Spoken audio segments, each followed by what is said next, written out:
All right. Welcome, everyone. I'm Susan Trask. I go by Sue. A lot of people just call me Sue. And my team handles all the internal support and services not provided by the field. So things like, mandatory insurance, abandoned vehicle, tech support, regulatory, records management, just to name a few. All right, so the objectives of today's Lunch and Learn are going to be really about reviewing of process and results metrics. Javier, yeah, there you go. How metrics can guide process improvement, and Annie is joining us, and she's going to share a very successful example. And in the end, we'll have a takeaway with picking a result that you want to improve. So we're going to start out with, let's do a chat in the chat. So what are some of the things that are currently getting in your way to meet some of your goals, your targets, or your deadlines? Can you put some of that in your chat onto the right side there? Give us some examples. Some of the things that are keeping you from meeting some of your goals or your targets, deadlines.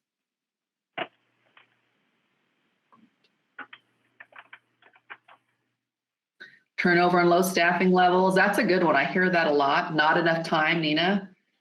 Time, short staff, yep. Data, okay. Waiting on other people. So many people involved in a process, right? That's your total systems thinking. Correspondence issues with external clients. That's a good one. A lot of times we're waiting, right? We're sending something out. We're waiting for someone else to get back to us. Moving to Google and getting the education with time, participation to standardize, IT issues, data, a lot of time, interruptions, waiting for responses, time management, yes. So multiple goals with the same deadline, yeah, and lack of training causing rework. So yeah, all really good examples. And thinking about too, when we're going to the transition to Google, that is going to be for some people, it's been a challenge. Although if you're pretty adept with Microsoft, what I have found, because I was a Microsoft user, going to Google has been, for me, a pretty easy transition, because most of the things that you could do in Microsoft, I can do in Google. So it's just taking the time. I think that's what a lot of it is. Back-to-back meetings all day long, yep. Silos and ADOT instead of bridges between divisions. Yes. How do we, reach out across the aisle, right? I've had this conversation with a couple people. We all, to be successful, we're going to have to work together to make things happen. And we can't be siloed in our department. We have to reach out. We have to partner with different groups. Multiple emails required to create AZMBD Now accounts for the same business. Yeah. All right. Very good. Okay. And then I saw a lot of things on data. So the next question is, how do metrics help remove some of those obstacles? So I saw people talking about, data and time, but when it comes to metrics, how does that help remove some of those obstacles you guys are talking about that are a challenge?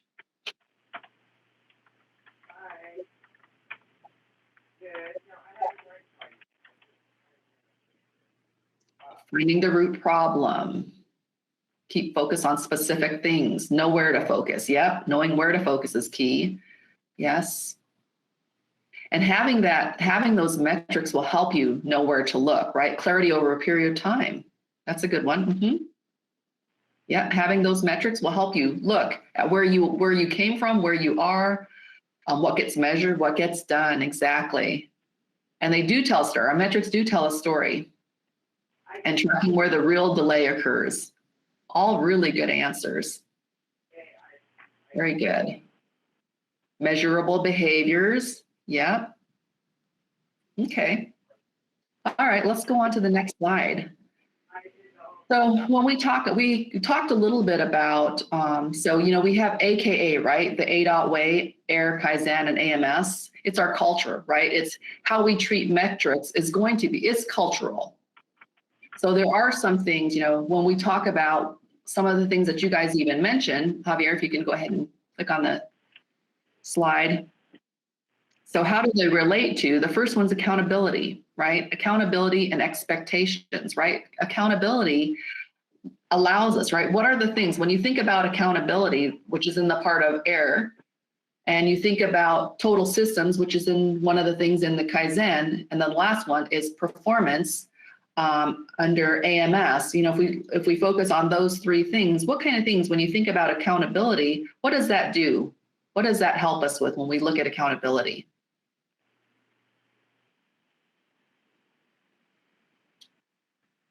How do metrics relate to accountability?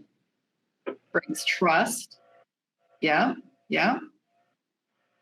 It kind of sets our expectations, right, on where we're going, right, and what's to be expected, you know, amongst the team. And then we think about, you know, when you think about what about total systems, you know, what does that encompass? When we think about our, you know, metrics and how we treat our metrics, how does it relate to total systems?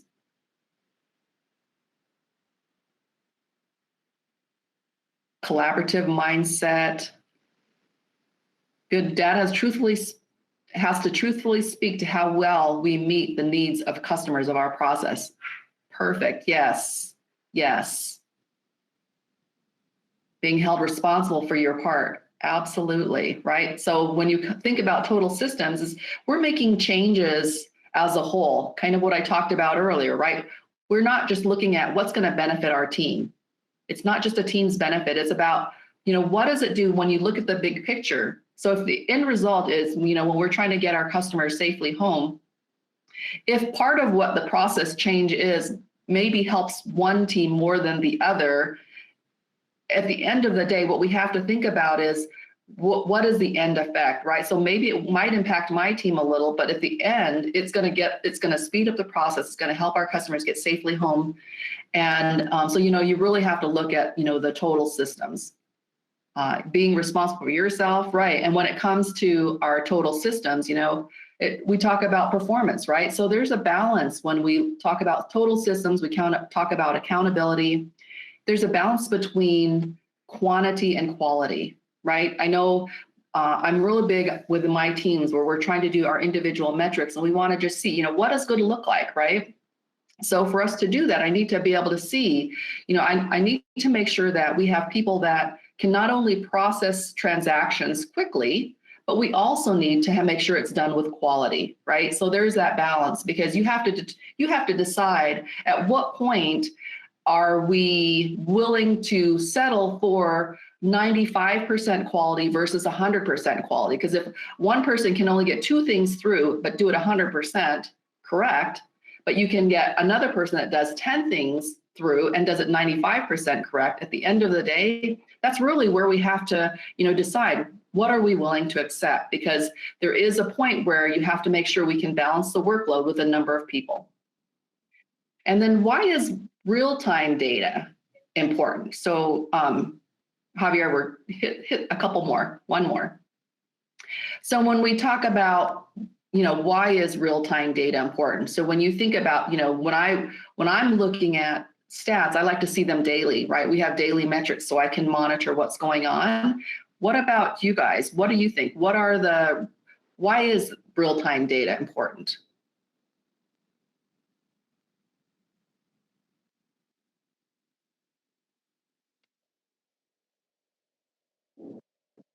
To see current state, yes. Show true metrics for accuracy to catch problems early. Perfect, yes. Happening now, quickly identify inconsistencies, current picture update information, change course.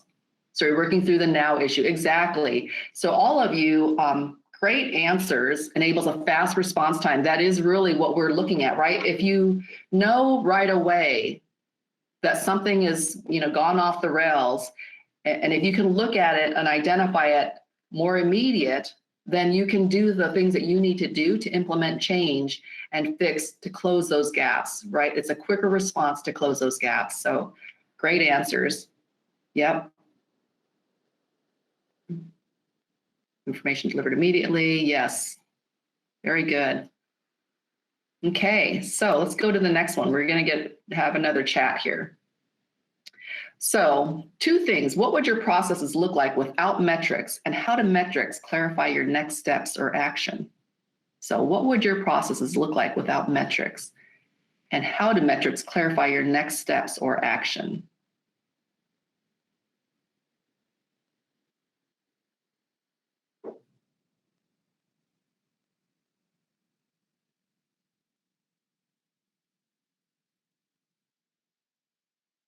Can't imagine business without metrics, information overload.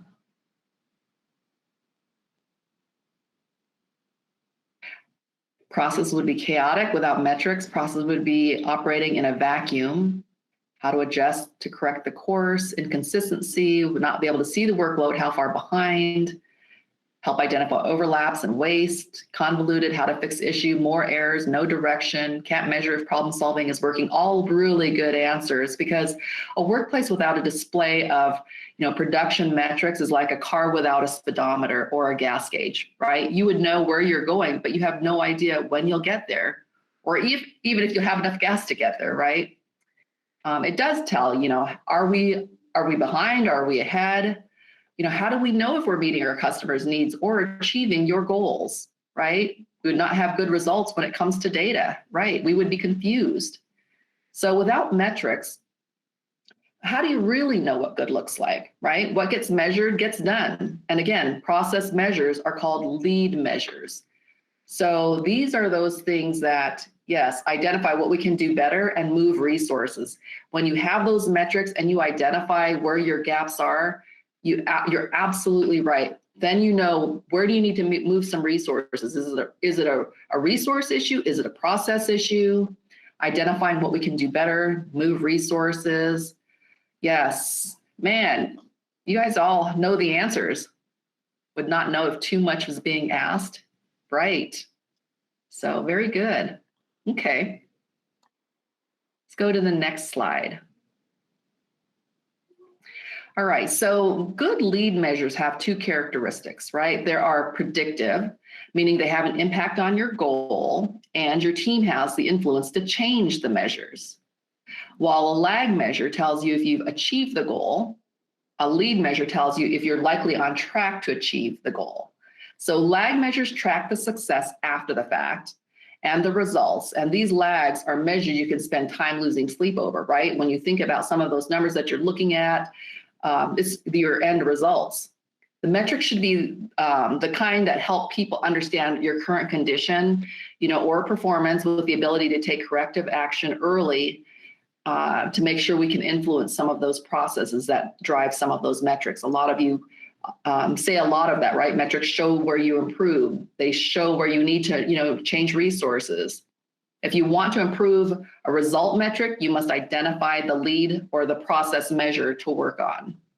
And really, your leaders, leaders that are on this call, and your leaders should be available to coach all of you and your teams as this information is gathered and presented. One of the things that I've noticed with some of the teams is we're gathering a lot of data, but we're just gathering the data. We're not really looking at the data, right? Are we really getting an understanding of what does that data tell us? That's always the second step of, once you gather that data, is it giving you the information you need to know? Or is it just, are you getting more information? There are some cases where, like with my groups, as we're looking at the numbers, we're saying, okay, you know what?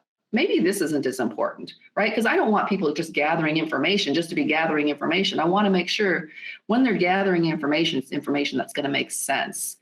So it's critical, if you are gathering that information, what are you doing with it, right? What are you learning from it? What is it telling you? Okay, let's go to the next slide. This is another chat.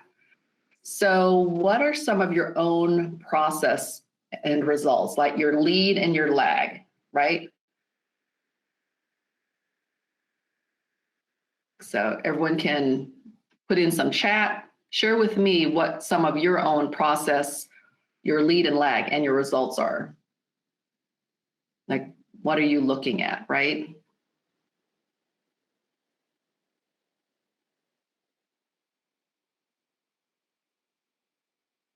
Because it sounds like everybody is tracking stuff, getting information, getting data. And when you think about, lead and lag, right? Your lead are going to be the things that are around what your process is. Your lag is going to be the results.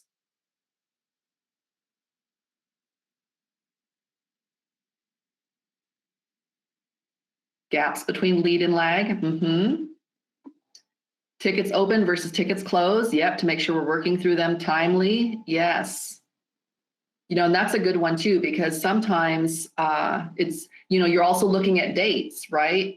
So you may have a large volume of tickets that came in, but if your date is actually pretty new, you're not as concerned as, maybe even a lower number, but they're really old. So yeah, project budgets, encumbered, expended reporting. Yeah, standard of work for the third parties. It's completed. How to research and assess aircraft. Prepare variance and vacancy reports, budgets, spending. Yeah.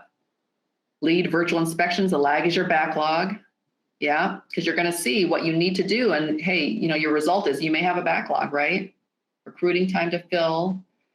Tracking information on a regular basis helps you in the long run with data results.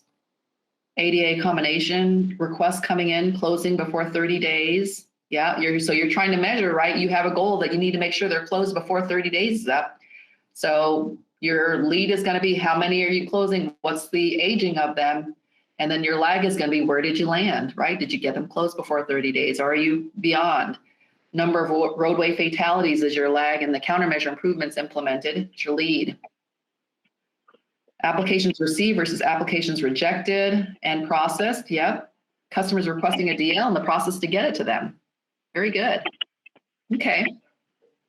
All right, let's go ahead to the next question then. So when you think about your lead and your lag, which one is more helpful for problem solving?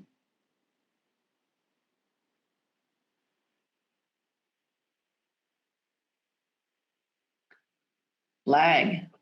A lot of people saying lag. Lead. Okay, we've got the lead. And in this one, it's kind of funny. There really is no wrong answer, right? While we can control the lead, we can't control the lag, right? So your lag is your results. So, and you're right, we do need both, right? But what we can control is the lead. So, I mean, both, like I said, there's really no wrong answer on this one. It's just what can you control? The lead does help you achieve your goal. Your lag is going to show you where you are. And yeah, to Crystal's point, the one we can influence is going to be our lead. So that will most often be the one that helps you when it comes to problem solving. However, we had a little debate on this because without having your lag information, you don't know what you're trying to solve for sometimes, right? Yes, lag for looking at what the problem is will tell if your countermeasures are working. The lag helps to determine the gap. Yep. Yeah, it's interesting. We were having this discussion when we were going through this presentation, and we both had all of us had varying ideas on which one was more helpful. You really need both. And at the end of the day, it was like, okay, there really is no wrong answer here because both are so helpful. All right, so I'm going to be turning this over now to Anna E. She has a great success story. Javier, if you want to go to the next slide, using metrics in the abandoned vehicle unit. So Anna E., I'm going to let you take over, and Javier, you can go to the next slide. Thank you, Sue. Anna E. Villalobos, I am the manager of abandoned vehicles. So let me give you a backstory of what we do here in abandoned vehicles. The majority of our customers are towing companies. They're required by law to submit their applications online through the Service Arizona portal. If you can go ahead and click on the next one. We have to review their applications to ensure that they're submitting them properly. Go ahead and click on the next one and a couple more. And then we're required to send out notifications to the last known owner to give them a time frame to retrieve their vehicle from the towing company. If the vehicle is not picked up, then we authorize the towing company to take the title out of that name and dispose of the vehicle. So during this time, when we went to the new system, Max, we experienced some challenges within our backlog. I think a lot of us within MBD, we experienced a lot of challenges when it came to the rollout of Max. So it was the amount of the reports that were coming in. We identified the problem. What we encountered was that we were at a 42-day backlog. What we wanted to be at was at 7 days, but we had this huge gap of 35 days. So what we had to do, if you can go ahead and click a couple more, please, is we had to work overtime. That meant coming in early, staying late, working on the weekends. We had constant phone calls from the towing companies, emails, complaints that they were not getting their e-titles on time. We had to pull resources. What that meant was we had to get other agents to train to help with our workload. That also required some of our trained agents to audit their reports. So that pulled our resources away from actually doing the work to train those other resources. And then another one, please. And then customer complaints. Customers were complaining all the way up to the director's office because they were not receiving their notifications on time. So, hey, I didn't get this notification on time. Now they're charging me a certain amount of storage fees. So we would get those complaints as well. During this time, Sue was very involved in our process. We would meet with the towers. We would have meetings. I believe it was monthly or every 3 months or so. Giving them information as to what we were going to do within our process to improve. So we were very transparent with them. So during that time, we had to look at some of the processes to measure how to help us improve our turnaround days. So some of the things that got in our way, if you can go ahead and click. So some of the things that got in our way that we couldn't control were the number of people that were at work. So they're out sick or on vacation. And then the amount of reports that were coming in from the towing companies. But we started looking at things that we could actually control. So that was the number of people that we actually had trained, as well as the number of transactions one person can do in 1 day. So as you see here at the bottom, this is our training metrics that lets us know who is all trained in what task and where's the gap. And then the other side here shows the amount of reports that one person can complete. So every day we would come in, discuss, okay, how many reports was each person able to complete? Why was one able to do less than the other? What's going on? Let's look at the process, break it down and figure out what should our daily goal be. And then obviously letting the employees know what their expectations are, because if you don't let the employees know what their expectations are, they're just going in there and processing, but they really don't know where their goal should be. So some of the process improvements that we made, if you want to go ahead and click to the next slide, was, go ahead and click again, please. So during this time, the team made process improvements, and now each person is able to process 42 transactions per day. That keeps the team at a 4-day average. So like I mentioned, some of the process improvements that we made were creating the standard work. Without the standard work, everybody was doing different things. Eliminating the additional research within the process, and then reducing the number of audit reports. So if we didn't have the standard work, we were constantly continuing to audit the reports that we had trained those other resources to do. So by having all of these processes, that really did help us send out the work even quicker, no more complaints. And so now where we're sitting at is at from 4 to 5 day average time and around 700 reports coming in. So if you want to go ahead and click again. So yeah, that was, I mean, it was a combination, right, of a couple things. They went into not only the whole problem-solving grid, but we also did a Gemba. You know, when she talked about our standard work, when we talked about removing additional research, that was all through the Gemba too. So it's a combination. So I also just want to reiterate, you know, AMS as a whole, there are so many things about AMS that really have helped us and some of our teams when we talk about value stream mapping. There's so many different things that you can utilize that will help you identify some of those opportunities and help you improve. right? Like Sue mentioned, the Gemba, it was her, Eric Jorgensen, and Halakowski. They went down there and they were discussing what is it that is getting in our way. And there was a lot of little tedious things that we were doing within our process that all this time we were thinking it's okay to go ahead and do, but really, we really needed to really look at the problem and say, do we really need to do this process? Do we really need to take the step? And so that really did help. And so by having that standard work and then having the CSRs know what their expectation was, they were able to even meet it and it exceeded even more every day. So this is very exciting. And then if you go on to the next slide, this tool really helped our unit a lot. This is the grid that Sue and I had created, which is an agreement between the manager and the senior manager to know when to notify to ask for help, when to escalate the issue. So what I do is I manage the 1, 5, and 6 days. The moment that it hits 7 days, that's when Sue gets involved. She's getting with me and saying, hey, what's the action plan for today? How are we going to bring it down to 5 days? And then I then let her know this is the plan that my team has in place. So the team knows as well if I'm not available, they know that they can go into this tool and say, okay, we need to hit our 5 days. What is our action plan for the day? So they're communicating with one another to know, hey, if I need to go ahead and jump on the phone, so then that way the rest of the team can go ahead and focus on quality checking, getting these reports out, that's the plan for the day. And this really has helped our team use the tool. Yeah, and I can tell you when I've jumped on their huddles and listened to the team, even when Ani wasn't there, I jumped on a huddle to see how they were doing. I mean, they are all just collaborating together and shifting resources. They're reaching out and helping everyone else and asking them, hey, I see you still have some from yesterday. Why don't you give me those so that we can get those cleared out so they can keep their days within, the right expectations. And once I know when it gets to 7 days, that's when it comes to me. And, we'll set and we'll collaborate on what can we do. If it's something out of our control and I feel like I'm not going to be able to get a handle on it, at day 14 is when I'm going to escalate it up to Eric.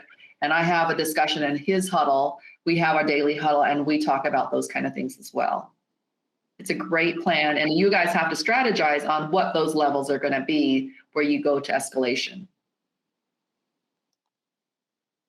All right, so let's go ahead and go to the next slide. Thank you, Ani. That was a great success story. So, here, if you look at this, I mean, how many of you have seen this, right? Visual management happens everywhere, and you see things like this. You can know just visually looking at it where you're at. You don't have to even read all the words. You know where we are for the fire zone, right? So, this kind of gives you an idea of visual management via metrics, or as an example, are effective, right? If you have a huddle board with, your numbers, your metrics, whatever it is that you can have visually for your team to see, it's easy for them to look at, then they'll know right away, hey, where do I need to deploy resources? What do I need to focus on? What do we need to do to work together? The whole concept too is how do your teams work together so that all the managers don't have to be involved every day, right? That, hey, we're all adults here and everyone knows that no one knows better than the people on the front line what needs to happen. And if you're all together on the same page, have some visual management so that you all know where you are, you can help each other, right? It reduces, the firefighting as a leader. It helps us know where we're going. So very good stuff. All right, our last slide. So as a takeaway, I'd like you to pick a result to measure in your unit, right? What process measurement could you work on to improve that result? So that's going to be your takeaway. And feel free, if you know something that you have identified that you want to try and work on, feel free to chat it here. But otherwise, thank you everyone for your time today.